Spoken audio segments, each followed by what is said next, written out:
Hi, this is Ken Gosnell with CEO Experience, and today at our CEO Conversation, I am delighted and honored to welcome one of the best branding experts on the face of the planet, Matt Christ, who runs Brand3 and has been working with companies and helping them to develop a great branding strategy for over 30 years. And so we're delighted to welcome Matt today to our CEO Conversation. Hey, Matt, thanks for joining us.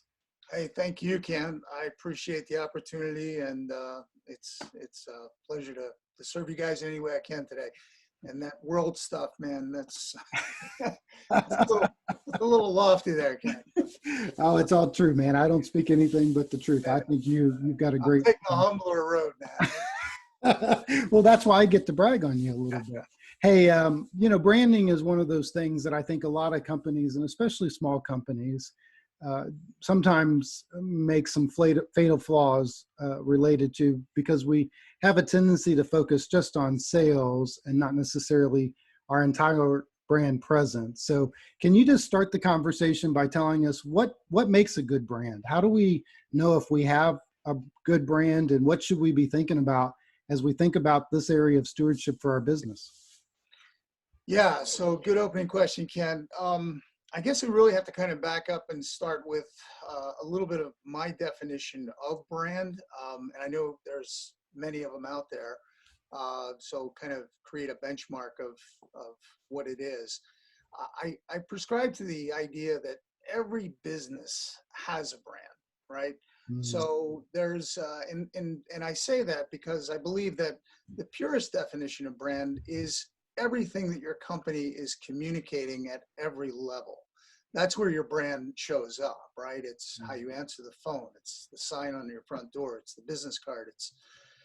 It's every form of communication in which the brand is being expressed to a given marketplace is the effect of your brand. Now, whether that brand is actually producing results or not, I think is really the essence of your question there, Ken. The list of things that I think a business owner should be looking at related to, is my brand producing, or is it a high quality brand? The list is long. I mean, obvious things: customer loyalty, right? Retention, customer loyalty. Strong brands create that because they're creating value beyond just the price point. They're creating value into the experiential aspects of the brand. There's an aspirational, sometimes there's a very strong aspirational connection to the brand itself. Like, when I use this brand, I feel good about myself. I mean, in consumer marketing, it's pretty strong. Why does one bar of soap make you cleaner than another, right? Well, I mean, it's really a matter of what your brand loyalty and what your connection to that product is. Most of the times, the differentiator is the aspirational effect of the brand, like how you feel when you engage that particular brand. The other thing, in a more practical sense for smaller businesses, I think is a really good benchmark is your marketing cost declining? Okay. If your brand is leading and it's doing an effective job, your top numbers should be growing, but your marketing costs should be at least plateaued, right? You shouldn't be exponentially spending more money as you grow if the brand itself is doing its job in the marketplace. Because the brand it leverages a lot of marketing return when it's done effectively. And that's a pretty good sign that your marketing cost is actually plateauing. And the other things, higher margins, deeper market penetration, higher conversion rates. We tend to see much higher conversion rates when the brand is leading. One of the indicators there is I like to look at the bounce rate on a website, right? If that bounce rate is really high, there's probably good reasoning that the brand itself and the communication of the brand is very poor. But there's a lot of noise, and we can talk a little bit more about what that noise looks like, right? But there's a lot of things going on there that people are looking at, and they're not immediately connecting with the brand value, right? A lot of times they're getting bombarded with all the great things you do and how well you do them, but they're not connected to the brand itself. So bounce rates on a website are one of the measurables on that front too. So yeah, many things, but that would be my top list. I think that conversation is really important because, again, as a small business or business owners, sometimes we don't always consider all those different aspects when we go to market. Right. And from a stewardship perspective, which we like to talk a lot about, I think it's important for us to systematically begin to work through what you're just talking about. How does the customers feel? What is the customer's relationship with us? How long do we have that customer? So those are critical things for us to begin to think about. Could you pick one to start if you had to say for a company that's never really thought about, and I like your idea that every company has a brand, whether they recognize it or not. Which would you say is probably a place to start? Do you have a preference or do you have an encouragement for us? Yeah. So Ken, I had the privilege last year. I got certification in Story Brand, which was it was an amazing bump in my marketing philosophy. It's a book. You guys should read it if you're interested. Story Brand by Don Miller, or Building a Story Brand by Don Miller. Great book. I think that is a great place to start. And the reason why I say that is because in Miller's philosophy, he really does go after this thing called clarity. Clarity of message, clarity of brand position, right? I think my starting point would always be to look at the messaging. I mean, sometimes you can have really good image. You have a great, well-designed website. You can have a lot of visually, a lot of great assets, but your messaging could still be failing because basically you're kind of in an old school paradigm. And I'll describe it this way. I think for a long time, and we're seeing a lot of change in the marketplace on this now. A long time, the whole goal of marketing or brand positioning was in the realm of best, better, different, right? And those things still matter. Obviously, our value proposition to market is very important to differentiate ourselves. But mistakes a lot of small businesses would make is they would lead with those things, right? So you can imagine, in a given marketplace, everybody's kind of shouting, been in business this long, I've been doing it this well, my father owned it and my son, and all that's really good stuff. But it's really collectively in the marketing sphere, it's creating noise. People just aren't relating to it, right?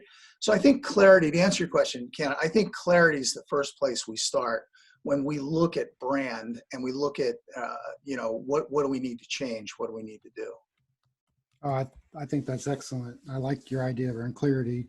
You've heard me say, when the leader becomes clear, everything becomes clear. I think Right. maybe we could expand that to the company, right? When the company becomes clear, everything becomes a little bit clearer as well. And I have the question around a mistake that a lot of businesses make. And I think you really hit the nail on the head when you talk about best, better, different, or best. And yet we're just barking that out into the marketplace, expecting people to utilize us because we've been in the business for 30 years or 40 years, or That's right. we're a family-owned business. Can you talk a little bit about that model that's changed now? So it's really part of the story brand model is that I think it practices. Donald Miller's a Christian. He practices what I call the Philippians model of considering other people more important than we consider ourselves. But Yes. the story brand really elevates kind of what's in it for the customer, not necessarily what the business does. Can you explain that a little bit more? Sure. So really, I mean, Miller was a New York Times bestseller author before he ever even got into the marketing space. Right. And his love for story, I think, injected him into this solution. Whereas he realized that, when we sit down and we watch a movie for 2 hours, or we read a novel, a 1,000-page novel or whatever it is, we get stuck in that story because what's happening is that somebody will show up in that story, usually labeled the hero or the person who's trying to get something, right? And then immediately, as part of the story context, there's a problem that's stopping them from getting it, right? And when you put those two elements together in the context of story, you immediately start to engage. It's like, oh, okay, now I want to know how that person is going to get what they want, what they deserve, the girl, the bonus, the raise, whatever it is, right? As part of the storyline. Well, the same thing is true in our marketing. When we can speak to our customers, our potential customers, and engage their story and put our company or our brand rather in the centerpiece of, hey, this is, we know you want this. We know this is what's stopping you from getting it. And here's how we, as your guide, not your hero, can help you achieve that. So it's a systematical way of changing that story so that it goes from noise to clarity. And the clarity really is the customer seeing themselves in the brand, seeing their story, what they want, what they need, the problem that they're facing, and not being able to get what they need, and then the solutions that come through the brand process or the brand experience. Yeah, that's powerful. And it's a different way to think about our businesses, but it's not that different necessarily than what we're currently doing. We provide a product or a service that helps our Yeah, customers absolutely. with whatever it is that their need is. And Yeah, so the story brand model and what you do specifically, helping people to think through their story, and how to create the customer as the hero, I think is profound. Of course, we know the power of stories. Jesus taught in stories, yeah, and yeah, and even the disciples, were part of this new story that he was creating. yeah, Uh, yeah. that works Well, out. I like that model. I agree. I mean, it's exciting because what Jesus was pointing to was the kingdom, right? He was never pointing to himself. He was always pointing to the story of God's plan and what he was doing. So, yeah, the theology path follows that pretty close. That's awesome. Hey, Jason had a quick question, which I think is important. We are going to have questions if you'd like to ask Matt anything specific about maybe your brand or your own branding and marketing efforts. Matt's been gracious to take questions. But Jason asked the question, how does our messaging change coming out of the pandemic? I know you're working with some companies now. I'm sure that that's on one of the forefronts. Do you have any suggestions or ideas of how companies should change their messaging because of what's happening in the marketplace? Yeah, yeah. So obviously, there's not a one solution for all companies here. And Ken and we were talking before we got on here about the need to really listen to the customer voice, because we really should make sure that we're clear on the change from our customer's perspective, not just our perception of the change itself.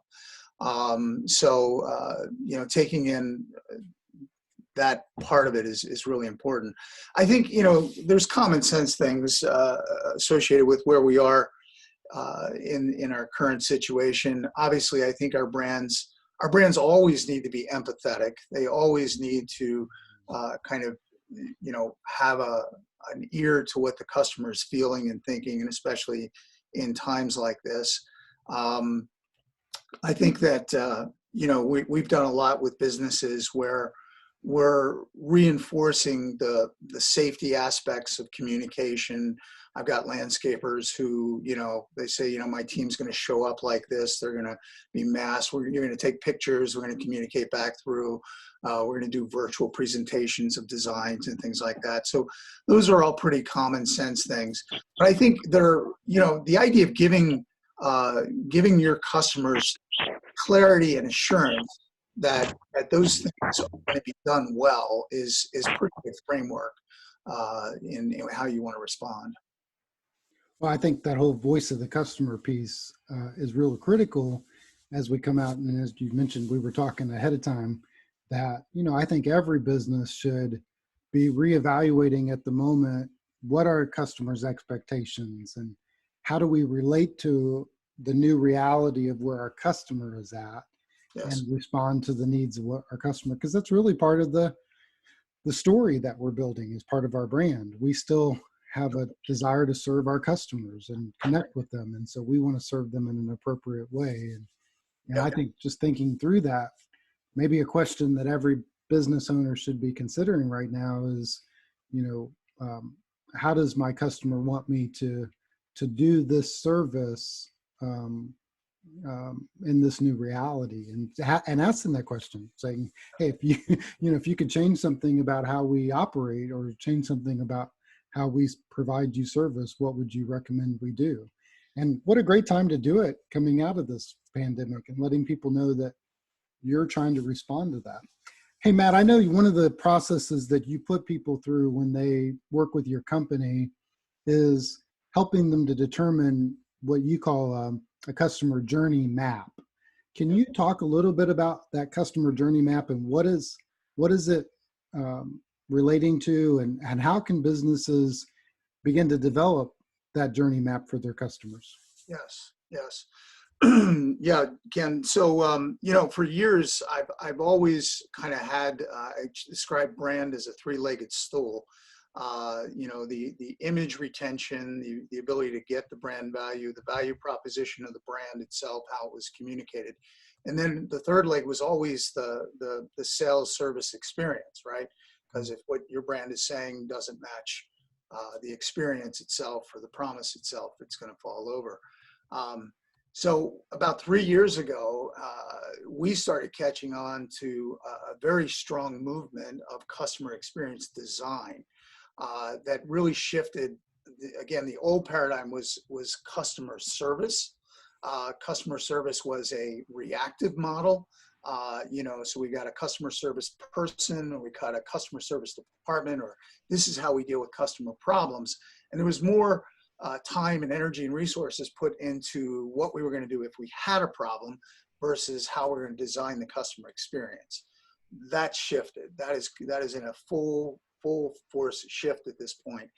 And we also realized as a company that you really can't separate brand from customer experience in any way, shape, or form. You've got to be intentional about designing the customer experience according to the brand. So one of the things that in our brand process, one of our outcomes is that we solidify the brand promise. This is the brand promise, right? And the brand promise it basically solves the customer's problem. And that's part of the story engagement, right? That's what a good brand promise does. It solves the problem. But in that sense, that promise becomes the benchmark for the experience itself. So when we do that, we do it a number of different ways, but mainly we get a sampling of the entire team. Sometimes customers are part of that process. We get them into a room, Ken, and we literally take apart we journey map the entire customer experience, right? We start in the very beginning, the conception, the marketing piece, and then we take out all the major touch points that customer is going to experience from the very beginning all the way down to the post-sale transaction piece, whatever it looks like. And what we do is we walk the team through each one of those stages, and we look at three things primarily. We look at first, and this is probably the most important thing in customer experience design, what is the customer thinking prior to that stage? Right? So we don't immediately go to what we want them to experience because we can miss it. What we want to know is what the customer's thinking. What are their objections? What are their concerns? What are they excited about? Like, what do they want to see? What's happening in that particular piece, right? So we take that into account. We brainstorm on that. We get direct market feedback, whatever we can get based on the budget. And then we ask the question, well, if that's what they're thinking, what do we want them to experience in this particular phase? And we hold that up against the brand promise itself. So we try to make sure that whatever the brand is promising is true to whatever the designed experience we want them to have in that particular phase. And then the last part of it, if you can imagine this kind of as a linear grid on a whiteboard, the last part of it is, well, what do we have to do back of the house, right? Customer's never going to see this. What systems and processes and what aspects of our culture need to change in order for us to truly deliver that experience? And once you get that mapped out all the way across the board, you can come up with some amazing touch points that, again, will reinforce that brand promise and get incredible results. Maybe one example, this was beautiful. It was one of my landscapers, and we're talking through it right in the beginning of sales, and yeah, we show the rendering, and everybody's happy, and we're talking through. And I got a foreman sitting in the room, and we get to the part where they show up to dig the hole. This is a pool company, right? They do primarily pools, and because when we show up and start digging this massive hole in the backyard, right? And the guy looks and he says, "Wait a minute, wait! I know what the customer's thinking. what are you doing in my backyard, right? And mud starts going all over the place. And, I mean, so we said, wait, let's talk about that, because the customer experience has completely taken a 180. And we had actually, one of the ideas that came out of the meeting and collaboratively with their team was, hey, let's make a 2-foot by 3-foot picture of that rendering that we put in the proposal, the one that they love. And let's put it on a sign hanging in their front yard, backyard, whatever it is, so they're constantly reminded of what the end result looks like. It didn't take away the mud, didn't change some of the anxiety, but it really, so their promise was to deliver exceptional outdoor living experience. And of course that lined up with it. So you can get, just by going through that journey map process, you can get really great nuggets with that, which, by the way, turned into one of their most successful marketing tools, because they convinced the owners, hey, we need to put this in the front yard so you can see it right away before you get home from work. And we got a lot of residual community buy-in. We did job site mailings and things like that. One of their most successful marketing tools came out of that meeting.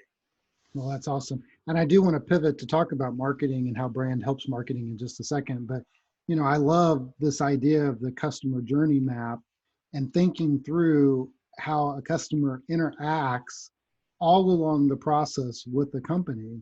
And, obviously that sounds like it's a quite extensive process, but a needed one. One of the things that I love about what you do, Matt, and what I love about Brand3 is that you work with not only with big companies, but you also work with small companies, as you were mentioning, a landscape company. So I guess probably one of the questions that many people listening to this might be asking is, hey, can small companies do that too? So can you talk a little bit about how small companies can walk through that journey map and how your company specifically serves them through that process? So my partner, Orshi, and I have a dream, and that dream is to help 1 million small businesses look like national brands. I love it. And we really believe, I've run with this dream for a long time, which is that there's really no reason why small businesses are not strategically taking advantage of branding, other than the fact that they don't understand it or they don't have a resource to get it done. Marketing is usually what drives a business owner. They feel like, okay, I need leads. I need, and they do. I mean, leads are important. Obviously, that's what in most cases, you're trying to get.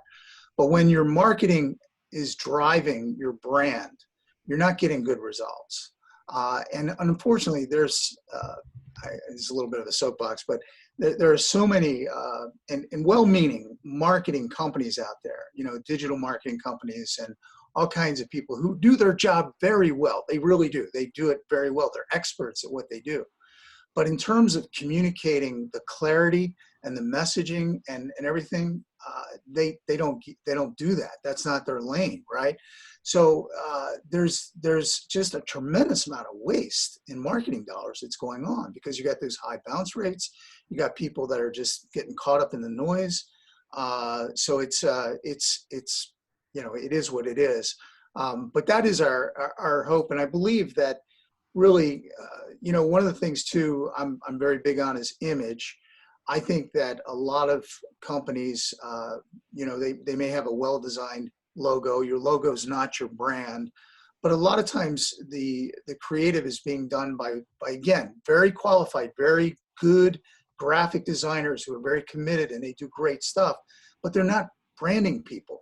So a lot of times we over-design our image and messaging in such a way that we're inadvertently moving towards noise.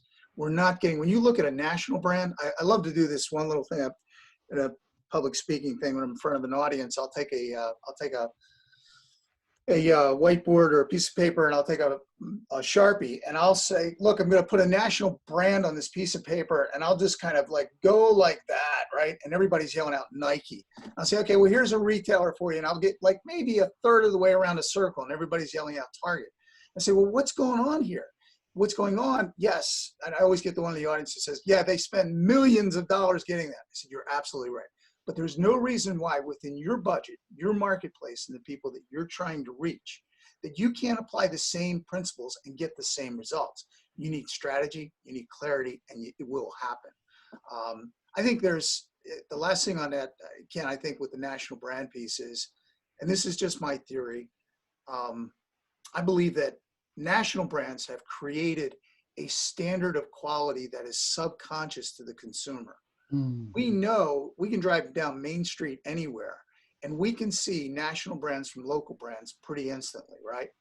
And I think there's a trust factor when something is very clean and clear and well presented, the messaging is on point, that we just trust it better than we do something that's very noisy. So I can hold two logo designs next to each other and I can say, which one do you like? The business owner might like the more complicated one because it's got an illustration of something they like, or there's more meaning in it. But in terms of its ability to retain in the mind of the marketplace, it's hurting them. So that's why I push them to a simpler solution that has higher retention value and works similar to what a national brand would. Mm. Well, I love it. I love what you're talking about. I think it's really critical. And I think it's a stewardship issue. One of the encouragements that I give even small companies is to think about their company as a national brand image and presence, because you never know what God's going to do in the marketplace. Absolutely. He might expand our territory. And it really speaks to stewardship. I don't own this. I've got to present it in such a way that I think the next person could take it and run with it, and it's got to be pleasing and honorable to God. And I think your whole point about driving down Main Street, and I think it's a good activity. Right now everybody's staying home, but as soon as you can get out, just to drive down a few blocks someplace and say, hey, is that a national brand or a local brand? And see if you can look at the difference, because sometimes you can't look at your own brand because you can't see it, but you can definitely pay attention to other people's brands and you can begin to see the difference between that national and local brand. And if every small business had a mentality that, hey, and I think small businesses can perform better sometimes than large national brands, No question. right? We have a better ear to the customer. We're paying attention to what's happening. We know what the customer needs. Besides a look and feel, more of a crisp, clean, simpler look and feel, which I think is profound. Sometimes I think we overcomplicate that. Are there other marks that make a national brand versus a local brand? Consistency is another huge piece that would be wrapped into the identity treatment itself. But brands don't typically stay consistent on their own. They require tools and some infrastructure and the discipline of the owners to value it and want to retain it. We're real big on the ownership and access of the brands we build. So we make sure that the people we build brands for, they know, hey, this is your brand. This is, we do things like a brand map. I can show, if you want time to share the screen for a second here, Ken. Sure. So this is just, yeah.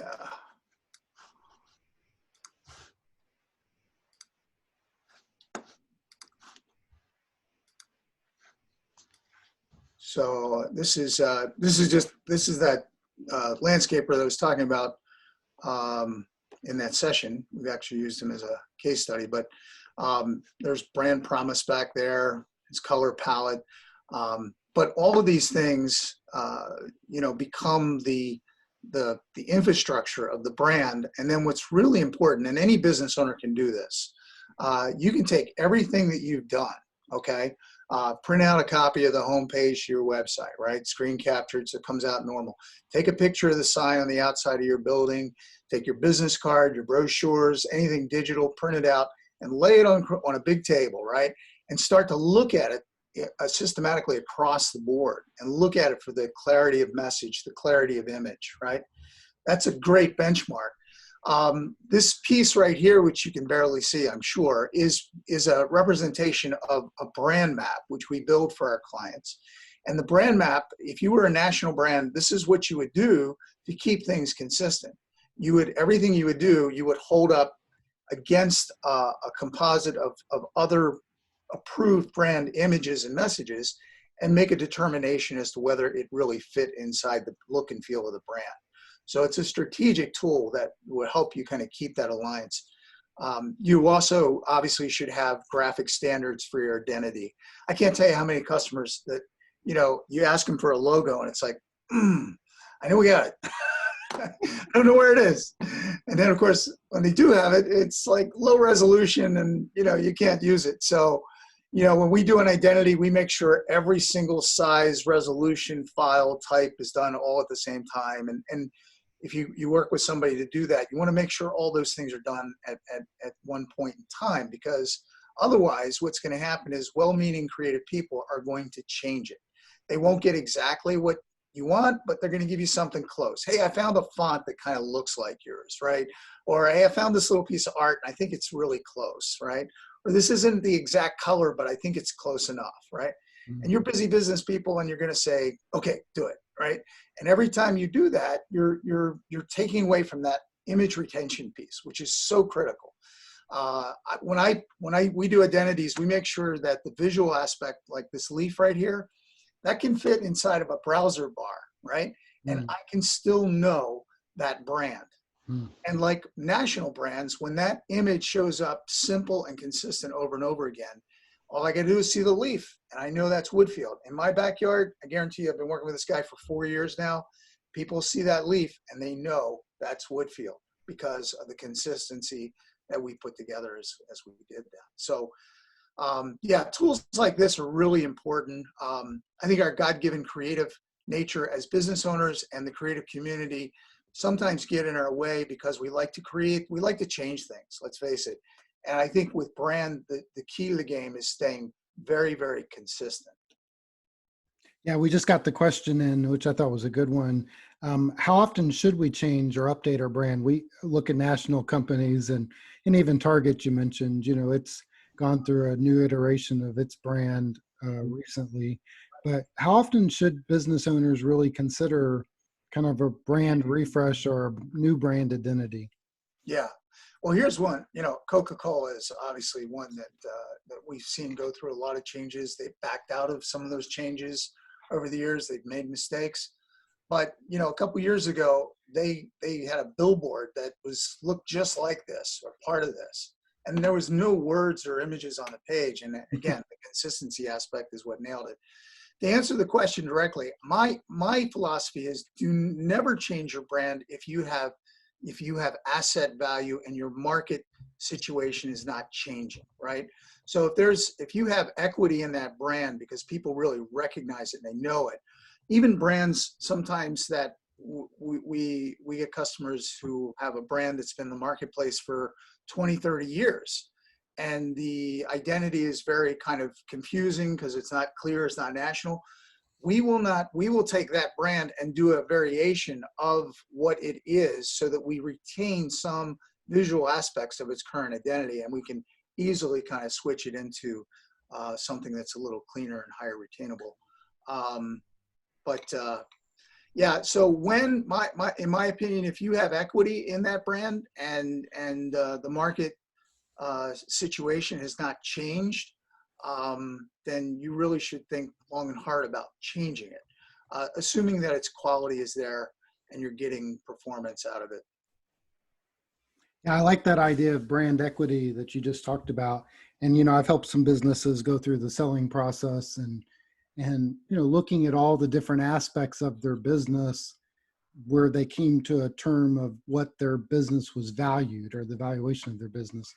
And, what's really interesting, and you really just tied to this, is that there are companies that have brand equity versus those that don't, where they have kind of that retention in the marketplace that because they've been in business for 5 years or 10 years or 15 years, and they've been consistent at it. Can you talk a little bit about, here's something that businesses have that can become a valuable part of their business?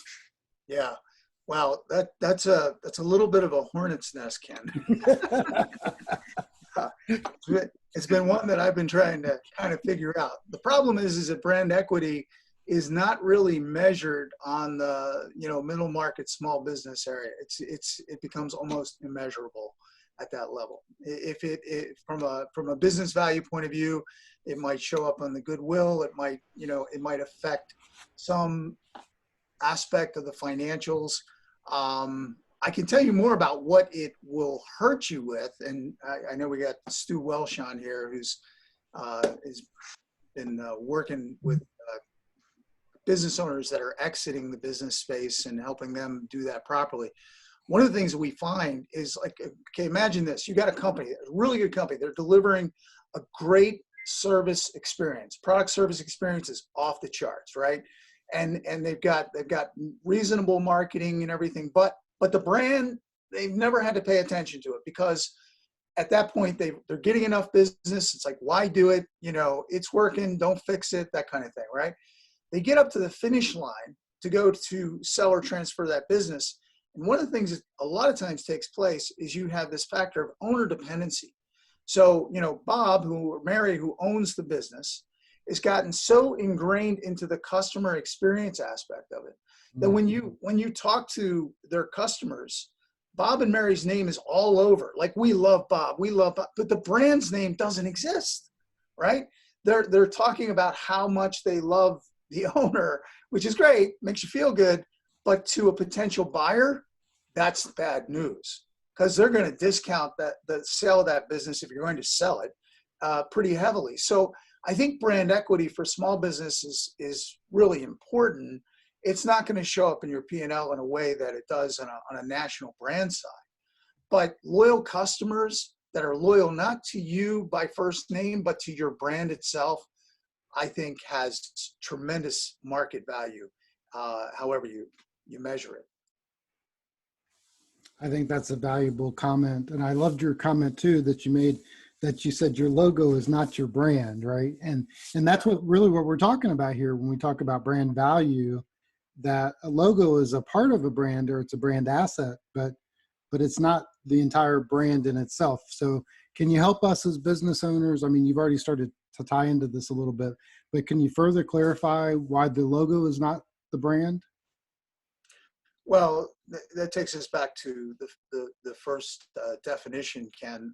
Your brand really is the sum of everything that your customer experiences, right? Or it's creating the experience, every aspect of it. So there's nothing that doesn't fit that as well. I think that I think your assets that you can that become tangible in the branding space, besides the benefits that we talked about in the beginning, are that you can demonstrate clarity of the brand over a period of time, right? And again, you're going to see really strong indicators of, hey, my marketing cost has leveled off over the past 3 or 4 years, or my customer retention rate is up in the 90% range. Those are really strong, brand equity outcomes. As far as what goes into a brand and how that works, I mean, every brand, I'll go back to this slide, I mean, every brand is different. Obviously, there's no one template for all brands. When we build brands, we're looking at, keywords that represent a connection to market. We're looking at the promise of the brand itself. And we're really making a determination based on the words that we select that identify the brand of what the images should be that are part of that. So everything's tied together. There's no kind of random creative choices. Everything is based on a strategy, and it gets hardwired into the marketing as well as the customer experience as well. Not sure I answered that exactly the way you wanted, but that's. No, I think that's very helpful. It's the idea that there's a strategy behind it. It's not just an image. An image is part of it, but it's really about thinking through that entire strategy, which again, I think is good stewardship, right? Because what is the messages that we're trying to send? What is our brand promise? What is our customer journey map as we go through it? Obviously, the image is part of what we develop. Hey, let's talk about, real quick, I want to hit on brand standards and then also the marketing aspect, because we're getting a couple of questions around marketing. But you made an important comment, and I think it's really valuable for us, is the idea of brand consistency, and which is really around a set of brand standards. And maybe for some of us in small business, we haven't even heard of brand standards or what that really, but what you're talking about here is that that brand looks consistent in every format, every place that it's used throughout the business. Is that correct? That's absolutely correct. Yeah. So, so brand guidelines, I mean, there's a whole different, well, there's many different approaches to it, but basically what your brand guidelines need to do is they need to identify the correct or official usage of your identity and your tagline, so that, if it shows up against the white background, this is what it looks like in color. If it's on a dark background, this is what it would look like maybe in a reverse situation. So it prescribes, it tells you all the things that you can do. A good graphic standards piece will also tell you what you can't do. Okay. It'll give you examples of mistreatments of the brand that would be maybe obvious to that particular brand. The most classical one is when we import the file into a window box and we change its proportion. That's probably the most classic violation of graphic standards. And sometimes we don't even know it. It's just slightly different, but it's definitely different. The understanding of your colors. There are specific numbers, if you're not familiar with it, that the printing industry uses and the digital industry uses to designate that exact color, right? And so you need to have those numbers documented. I'd be glad, I'll share my email address at the end of this. If you guys want to see samples of that type of documentation, I'd be glad to send it. But that's, it's fairly mechanical. Now the brand map, like we talked about earlier, it gets a little bit more subjective because you've got to take something and hold it up against the map and say, yeah, this kind of fits here. We also do content mapping. That's part of our process as well. I can show you a good example, Ken. I know we're running out of time here. I'd love to share this one. So this is a messaging strategy that is typical of the noise, right? And it's, hey, there's nothing wrong with this at some level. We're a family-owned landscaping business with over 20 years of experience. I mean, who wouldn't want to say that? That qualifies us, right? Make us your choice for all your backyard needs. We do everything, right? But again, every landscaper at some level is talking that language, and the customer is being deferred by the noise. This is what a story brand approach looks like, right? Wow. You deserve luxury outdoor living at its best. Now, their marketplace is a high-end buyer, right? Build the backyard of your dreams. They're not talking about themselves at all in that second example. I mean, but that's the starting point. That's where the story begins. It must begin with the actual market in mind in terms of what they want and the problem that they're having in getting it achieved. I think that's a great example, what you just shared there, about really putting the voice of the customer in the forefront. And there's a great way that you've just done it. You've thought about what they're really longing for. The underbelly, you can still talk about that. We've been doing this for 20 years. Oh yeah. But it doesn't capture our heart because what's the difference? What's a company that 21 years versus 15 years versus 5 years, right? Right. But potentially. But when you understand what I'm wanting, which is outdoor living as a customer, then I say, wow, they get what and that builds that trust and credibility going forward. Yes. And then you also, I mean, like in a website environment, especially, you create the rest of the story. Like, what's stopping you from getting it? Well, education. I don't know what I want, right?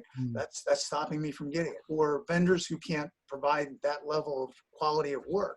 So you're pointing to yourself, but not directly. You're pointing to yourself as the solution on the other side of the problem.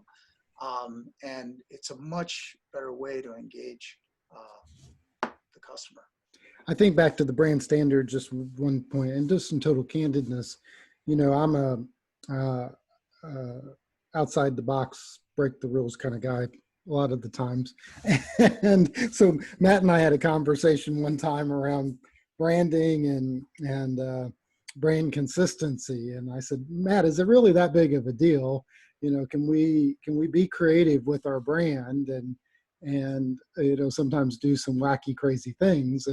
And, his answer back to me was yes and no. Of course, you can be creative to some degree. There's a level of creativity. And even Chick-fil-A, you can think about that, right? The creativity around the cows, Oh, yeah. potentially. Yeah. But their brand didn't change. Their brand image didn't change. And they didn't put cows in the middle of their brand. They didn't make a cow part of the Chick-fil-A brand, Right. if you will, from an image perspective.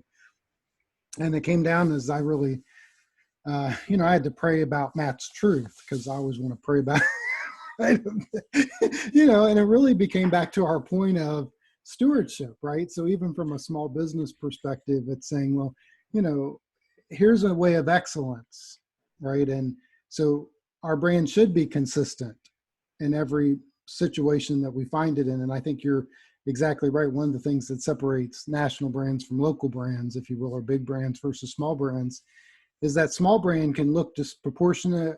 The fonts can be off, the colors. My wife and I had our house, a room in our house painted not too long ago, and it was a white room, Yeah. right? Yeah. And but my wife had to go pick out the paint, and she found that there's like 50 different colors of white. So, a little different, and that was paint. That's not talking about all the colors that we have access digitally, right? Yeah. Yeah. So, a little number difference, it doesn't look the same. It doesn't Right. feel the same, right? Yeah, and that's a good point to raise associated with strategy, because my living room doesn't look like your living room. It doesn't look like the next guy's living room.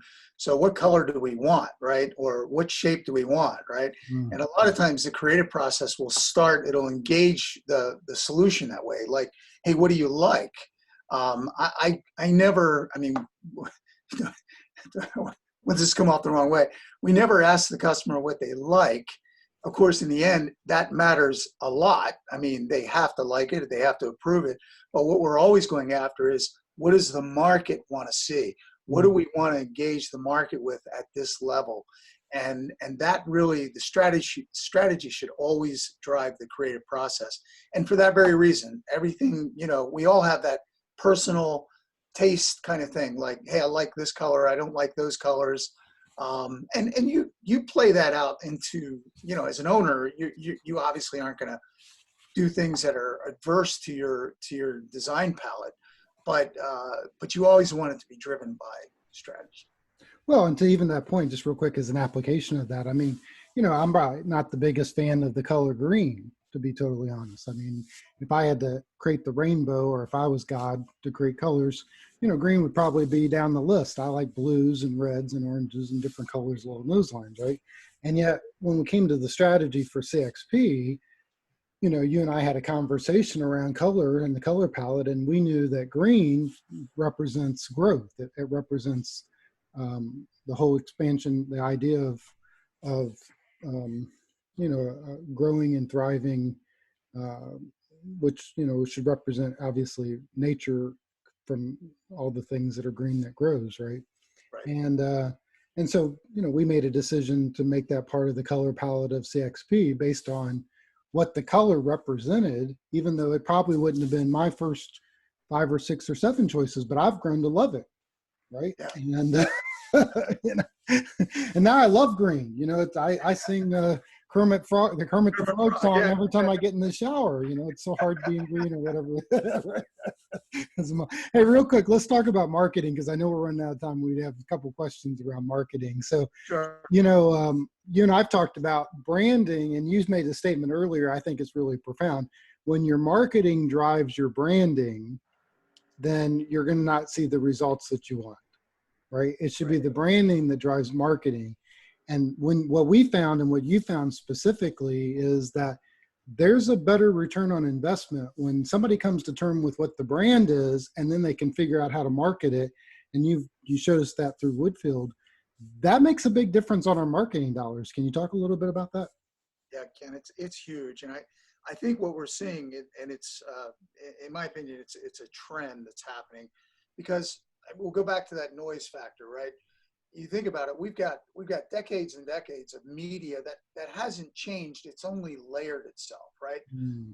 Print media has layered on top of broadcast media, has layered on top of digital media. I mean, we've got all these communication channels that are bombarding people at staggering numbers every day. So, that's what our marketing does, and it's showing up, right? It's showing up in our social and our digital ads and whatever we're doing. And if it is contributing to the noise, its effectiveness just isn't going to be there, right? This paradigm shift of clarity, which is not all that hard to do, it's just a matter of getting it done. This paradigm shift to clarity is, we're seeing in the clients that we're serving, incredible results, incredible return on investment with their marketing. I mean, I've got a client, it's one of our landscapers. Again, it's grown by 61% over about a 2.5-year period of time. That's a huge jump in growth, but his marketing budget is completely the same, right? So he's not spending more money to get that business. He's spending the same money to get that business and getting better results. And again, that's what brand does. I think it's unfortunate that a lot of media, and we partner with good marketing resources at times. I mean, we're pretty agnostic in terms of how we approach our client relationships, because our goal is to get it right. Our goal isn't like an agency to take things over and manage it and do it all. Our goal is to give them the strategy and get them on the right track. And if we've got resources that will comply to that and get things done, then that's great, do it. But unfortunately, as already mentioned, there are so many well-meaning marketing companies out there that just don't get it. They don't understand brand. They're going to take their lane, whether it's digital or social or traditional, and they're going to push that through. And unfortunately, a lot of their effectiveness, I mean, we can see this now measurably in digital space in terms of return on investment. It's been there for traditional for a long time. But the effectiveness of those medias are starting to really drop off, because the amount of noise, again, that people have to get through to get a message is pretty intense. Hey, Matt, I know we're just about out of time, and you've been fantastic today. I really appreciate it. I appreciate we did have a question on marketing, and I thought it was a powerful one. So maybe we can end with this question. But okay. On the marketing messages that are presented, how much should you talk about, here's what we do, versus kind of the story brand model that we were talking about before, versus what a customer wants? So when you think about marketing specifically, should it be about you, or should it be about we, or us, or we can do this, or we can do that? Or what's the mix, a good mix that breaks through that noise? Yeah. So again, I can't give you one answer for all markets in all situations, but the general rule, Ken, is you always start with what the customer wants. Or you start with what the problem is that's keeping them from getting it. Because what you're doing by doing that is you're engaging them into their story. And you're not just, talking about your story. The part of the messaging that the brand does legitimately occupy in the marketing message does talk about authority and does talk about empathy. Yes, this is how many years we've been in business. This is how many customers we've served. All that is really important. But again, in most all marketing channels that we're orchestrating and running right now, we're always starting with the position of the customer as the hero, and us as the brand as the guide that's inviting them in to get their problems solved. And you got to be very strategic about how you do that. Again, recommend Miller's book, Story Brand. Great book to read, great online tools. We can help you go through the brand script piece if you need help with that. But that script, the brand script that comes out of that process, is really an instrument by which you take your marketing messages and apply them to different media. And that's how you stay consistent and on point. Hey, Matt, thank you. Hey, I know that you have a special gift for the people listening to the call today. You've actually developed a brand discovery process that helps them to begin to start this process. Can you tell them where to find that and how they can? Yeah, sure. Just shoot me an email for the purposes of, if you, we put this together a couple years ago, and basically it just really, it serves as a good primer to get to this place of clarity and ideal customer engagement. So I'd be happy to send it to you as a digital copy. If you're in that space and you really want to go a little deeper, this is a good tool. And they can find you on the web at brand3.net as well. So they can go directly there and see some other things on your website as well. But I love this primer that you're making available to us today. I think it's a great place for business owners and business leaders to start. And what a great time from a strategy perspective to think through, is my brand making an impact in the marketplace? And, you know, that's the goal that I think every business should think about is, do we have a good representation of our company that has the viewpoint of the customer in mind? So Matt, thank you for your work. I thank you for your heart for small businesses. I'm going to be praying for your vision and your dream to help a million small businesses have a national brand feel and look. I think that's a tremendous asset. And I think that the conversation today has pushed the ball forward for us as we begin to think about brand development, and obviously marketing our brand. So, hey, Matt, thank you very much. Well done. My pleasure. Thank you. Thank you.